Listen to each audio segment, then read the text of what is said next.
Hello বন্ধুরা, hacking এবং hacker শব্দ শুনলেই যেন কিশোর মনে শিহরণ জাগিয়ে তোলে। তরুণ প্রজন্মের কাছে অন্যরকম এক অ্যাডভেঞ্চার হলো এই দুটি শব্দ। তবে তথ্য প্রযুক্তির এই যুগে হ্যাকিং শব্দটির সাথে কম বেশি সবাই পরিচিত। কেবল পুরুষরাই নয়, নারীরাও রয়েছে বিশ্বের সেরা হ্যাকারদের তালিকায়। রূপের আড়ালে তাদের ভয়ঙ্কর কার্যক্রম অবাক করবে আপনাকেও। বিশ্বের এমনই কিছু নারী হ্যাকার নিয়েই আমাদের আজকের ভিডিও।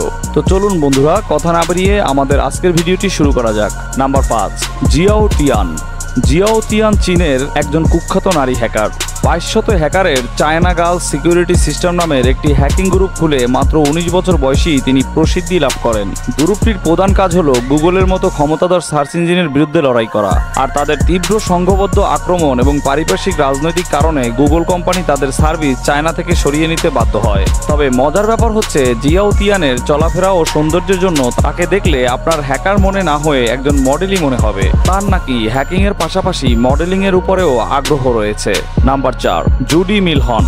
জুডি মিলহন 1939 সালে আমেরিকার ইন্ডিয়ানা রাজ্যে জন্মগ্রহণ করেন। যদিও ইন্টারনেটের প্রথম দিকের উন্নয়নের তিনি নেতৃত্ব দিয়েছিলেন, কিন্তু পরবর্তীতে তার ক্যারিয়ার হ্যাকিং এর দিকে নিয়ে যান। 1967 সালে তিনি তৈরি করেন প্রখ্যাত সাইবার ফাঙ্গাস নামে একটি হ্যাকিং গ্রুপ। তখনকার সময় যারা মনে করেন হ্যাকিং আসলে তেমন কিছু নয়, তিনি তাদেরকে প্রমাণ করে দেখিয়ে দেন যে হ্যাকিং কোনো ছোটখাটো বিষয় নয়, বরং এটি একটি ক্রিমিনাল আর্ট। তিনি কম্পিউটার প্রোগ্রামের উপর অনেক বই লেখেন। পরবর্তীতে 2003 সালে তিনি ক্যান্সার আক্রান্ত হয়ে পৃথিবীর মায়া ত্যাগ করেন, কিন্তু রেখে যান পৃথিবীর শীর্ষ হ্যাকারদের তালিকায় তার নিজের নাম।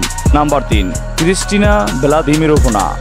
তিনি সবথেকে শিক্ষিত হ্যাকারদের মধ্যে একজন।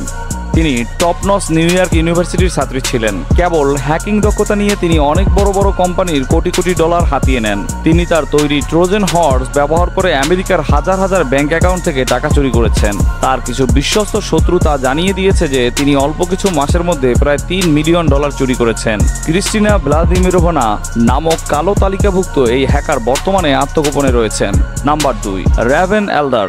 রেভেন এল্ডার হচ্ছেন পৃথিবীর বাঘা বাঘা দক্ষ হ্যাকারদের মধ্যে অন্যতম একজন। তিনি বিভিন্ন এজেন্সির জন্য হ্যাকিং ডিটেকটিভ সিস্টেম চালু করেন। রেভেন প্রথম সবার নজর কাড়ে ডেফকন সম্মেলনে একজন নারী হ্যাকার হিসেবে ভাষণ দেওয়ার পর থেকে। ডেফকন হচ্ছে হ্যাকারদের জন্য সম্মানজনক একটি আন্তর্জাতিক সম্মেলন, যেখানে পৃথিবীর বড় বড় টেক জায়ান্টরা মিলিত হন। বক্তৃতার এক পর্যায়ে তিনি বলেন তিনি একজন নারী হ্যাকার নয়, বরং একজন হ্যাকার হিসেবেই বেশি পরিচিতি পেতে চান। তিনি হ্যাকিং ছাড়াও মার্শাল আর্টসেও বেশ পারদর্শী ছিলেন। নাম্বার 1, ইঙ্করাকার। ইঙ্করাকার একজন হ্যাকিং এর শিক্ষক। তিনি তার ছাত্রছাত্রীদের বেসিক হ্যাকিং এর শিক্ষা দিয়ে থাকেন। কিভাবে আইপি পরিবর্তন করা যায়, কিভাবে ম্যাপ পরিবর্তন করা যায়, এগুলো সহ হ্যাকিং বিষয়ে আরো বিভিন্ন প্রাথমিক ধারণা দিয়ে থাকেন তিনি। 5 গিগার মধ্যে যে কোনো সফটওয়্যারের ক্র্যাক বের করা তার কাছে মামুলি ব্যাপার। তিনি যে কোনো সফটওয়্যারকে ক্র্যাক করতে পারেন বলেই তার নামের সাথে ক্র্যাকার শব্দটি জুড়ে দেওয়া হয়েছে।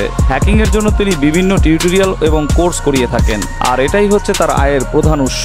পৃথিবীর বড় বড় সফটওয়্যারগুলো এই ইয়েনক্র্যাকারকে জমের মতো ভয় পায়, কেননা সফটওয়্যার বাজারজাত করার পরপরই ইয়েনক্র্যাকার ক্র্যাক করে সেটি সকলের জন্য ব্যবহারের উপযুক্ত করে দেন। প্রিয় ভিউয়ার্স, ভিডিওটি ভালো লেগে থাকলে লাইক করতে ভুলবেন না, এবং আজকের তালিকায় থাকা কোন হ্যাকারকে আপনার সব থেকে বেশি ভালো লেগেছে তা অবশ্যই আমাদেরকে কমেন্টের মাধ্যমে জানাবেন। আপনি যদি কাল্পনিক বিশ্ব চ্যানেলে নতুন হয়ে থাকেন, তাহলে এই ধরনের নিত্য নতুন ভিডিও পেতে কাল্পনিক বিশ্ব চ্যানেলটিকে সাবস্ক্রাইব করে পাশেই থাকুন। ভিডিওটি শেষ পর্যন্ত দেখার জন্য অসংখ্য ধন্যবাদ।